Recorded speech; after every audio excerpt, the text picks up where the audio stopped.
E aí, meus queridos, tudo bem com vocês? Para você que curte uma empresa de dividendos, a gente vai trocar uma ideia sobre uma empresa perene e que tem um grande potencial de remunerar o acionista ao longo do tempo com dividendos. A gente vai estar trocando uma ideia sobre as ações da CCR, que é um grupo de concessões rodoviárias, mas ele não mexe só com isso, ele tem concessões aeroportuárias, de mobilidade urbana, mas o foco ali é mais na questão de rodovias, porém tem todo esse mix em geral. E a gente vai estar trocando uma ideia sobre ela porque em 2020, no período de fechamento, ela tinha tudo para performar de uma forma um pouco ruim, porém, apesar de todo esse contexto de fechamento, ela apresentou resultados com lucratividade, não fechou com prejuízos e ainda fez aquisições tanto em 2020 quanto em 2021.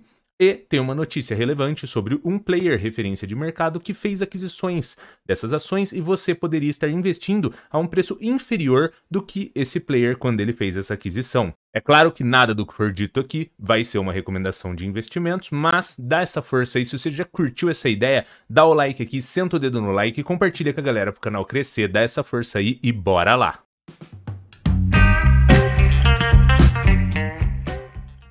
Antes da gente iniciar, a gente está aqui no Suno Notícias, vamos comentar sobre aquela aquisição que eu falei com vocês, que é a da Itaúsa, que é uma holding que investe em outras empresas.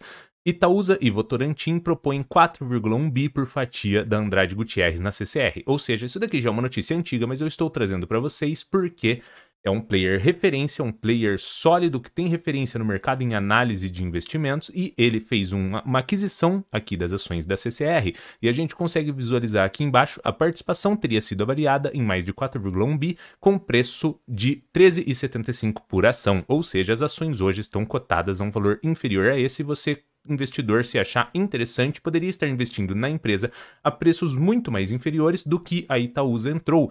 E ela é um player que ela tem uma capacidade de avaliação de investimentos muito maior do que provavelmente a gente. Então, assim, você achando as ações da CCR interessantes, você poderia ter ainda um preço de entrada atrativo. E quando a gente vem aqui na parte da história do grupo, aqui seria um contexto de fechamento em 2020, onde muitas pessoas ficaram preocupadas com relação aos resultados, principalmente por conta das rodovias que teriam uma menor circulação. Porém, a gente visualiza aqui que em 2020 ela também conquistou uma concessão na CCR Via Costeira e aqui em 2021 a gente consegue visualizar que ela conquistou uma via de mobilidades nas linhas 8 e 9, conquista da operação, manutenção e conservação e aqui um ponto extremamente interessante que é a CCR Aeroportos, onde aqui ela mostra a conquista dos 15 aeroportos leiloados na sexta rodada de concessões aeroportuárias em abril de 2021, ou seja, é uma empresa que em meio a um cenário adverso, trouxe um resultado interessante, não fechando com prejuízos e ainda fez conquistas de novas concessões, o que ao longo do tempo vão trazer uma receita maior, uma margem maior e um potencial de dividendos para o investidor. E agora, para a gente falar um pouco sobre os indicadores fundamentalistas da empresa, a gente está aqui no Status Invest. Se você ainda não conhece, é uma ótima ferramenta para tu fazer suas pré-análises de investimentos. O ticker da empresa é CCRO3, valor atual de 10,13, ou seja, é aqui que entra aquele ponto de entrada que eu comentei, que a Itaúsa entrou a um valor de 13,75 e você estaria conseguindo entrar a um valor de 10. Não quer dizer que porque a Itaúsa entrou, você deveria entrar. O que eu estou querendo dizer é o seguinte, se você achar que faz sentido investir nas ações da CCR, você estaria ainda tendo a oportunidade de entrar em um preço inferior ao que a Itaúsa entrou, um player referência em análise de investimentos, porque ela, por ser uma holding, ela faz isso, ela pega recurso e investe em negócios que ela acha atrativo e que tem um potencial de retorno ao longo do tempo. Então você estaria tendo um ponto de entrada mais interessante. O preço mínimo que ela já bateu é de 10,13, estaríamos na mínima de 52 semanas e preço máximo de 14,35. O dividend yield aqui está na casa de 3,75, é um dividend yield reduzido, porém eu olharia com aquele olhar de ela conquista novas concessões, ela faz novos investimentos, então ao longo do tempo ela poderia ter uma receita nova entrando, principalmente dessas novas concessões, principalmente aeroportuárias, que ao longo da retomada econômica poderiam trazer um nível de receita melhor, um nível de EBITDA, um nível de margem e com tudo isso trariam lucratividade. E uma empresa tendo um aumento de lucratividade, isso seria direcionado em algum momento para o investidor e poderia se converter em dividendos interessantes ao longo do tempo. A gente consegue visualizar aqui até que ela está próxima do seu preço de fechamento aqui em 2020, que é onde a economia estava mais fechada e tínhamos uma menor circulação de veículos, ela estava sendo trabalhada em 9,36, ou seja, agora está 70 centavos ali mais ou menos de diferença, porém com uma economia ativa, com novas concessões conquistadas, com potencial de receita futura.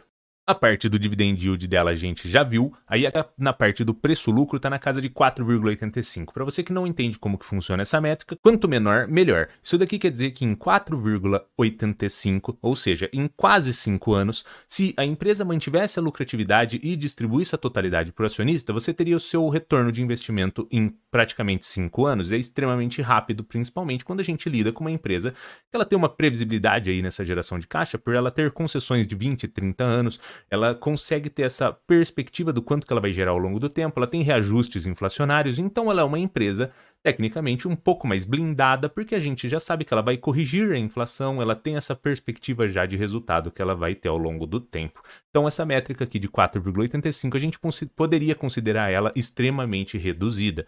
Quando a gente vem aqui na parte de dívida líquida da empresa, a gente consegue ver que ela tem uma dívida líquida EBITDA de 1,65. O que isso significa? A dívida líquida é a dívida total da empresa e você tira as disponibilidades que ela tem, aí fica uma dívida líquida. E o EBITDA é uma métrica de geração de caixa, uma estimativa de geração de caixa, ou seja, esse 1,65 ele diz pra gente que com 1 ano, 0,65 de geração de caixa operacional, a empresa praticamente pagaria todas as dívidas dela. É um número bem controlado e reduzido, principalmente quando a gente lida com empresas que têm concessões de tempo, que ela já tem uma previsibilidade de receita futura maior do que em outras empresas, outros segmentos. Então essa métrica é bem interessante. Outra métrica interessante é aqui o EV/EBITDA, que está na casa de 3,31. O EV é o valor da empresa total e o EBITDA é essa geração de caixa operacional que eu comentei com vocês. Ou seja, em praticamente 3 anos de geração de caixa operacional, a empresa conseguiria gerar o caixa suficiente para o valor dela de mercado, somando dívida. E para você que gosta de dividendo, nada melhor do que a gente olhar o payout da empresa, que é a parte do lucro que ela geralmente distribui para o acionista. A gente consegue visualizar que, ao longo do tempo, ela distribui praticamente a totalidade dos lucros aqui na casa de 100%, e existem períodos até que ela distribui mais do que isso. Aí você poderia falar assim, pô, mas como é que ela está distribuindo mais do que o lucro? É porque em alguns períodos onde ela não distribuiu essa totalidade de lucro, houve um acúmulo de lucratividade e daí ela faz essa distribuição de períodos passados. E é por isso que ela consegue distribuir mais do que ela gerou de lucratividade no período. E quando a gente olha aqui a parte da DRE dela, que a DRE é receita, custas, despesas e lucratividade da empresa, a gente consegue visualizar que ela tem uma receita crescente, sempre apresentou lucratividades, ao longo desses 10 anos nunca apresentou prejuízos e seria até normal aqui em 2020 e em 2021 talvez ela trazer resultados de prejuízo por conta dessa questão de fechamento, dela ser um segmento muito impactado por esse fechamento de menos pessoas circulando em rodovias e tudo mais. Porém, ela não fechou com prejuízo e, além disso, conseguiu novas concessões que trazem esse potencial de receita futura ao longo do tempo. Ou seja, a gente conseguiu visualizar que as ações da CCR, elas conseguiram performar de forma interessante em um cenário super complexo para o segmento. Além disso, ela conseguiu conquistar novas concessões, o que vai trazer uma possibilidade de receita, EBITDA e margem ao longo do tempo, e isso tudo vai gerar um potencial de lucratividade para o investidor. A gente já viu que ela é uma empresa previsível em relação à receita, porque ela tem praticamente uma receita contratada com concessões de 30, 20 anos.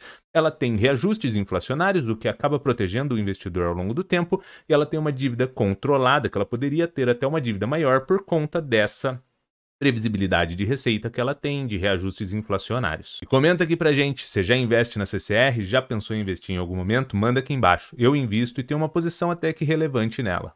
É claro que nada do que foi dito aqui foi uma recomendação de investimentos, porque você que tem que estudar e se capacitar, porque no fim do dia o lucro ou prejuízo é inteiramente seu. Mas se você curtiu esse vídeo aqui, dá o like aqui, senta o dedo no like, compartilha com a galera, se inscreve no canal, dá essa força aí pro canal crescer. Valeu, meus queridos, e abraços!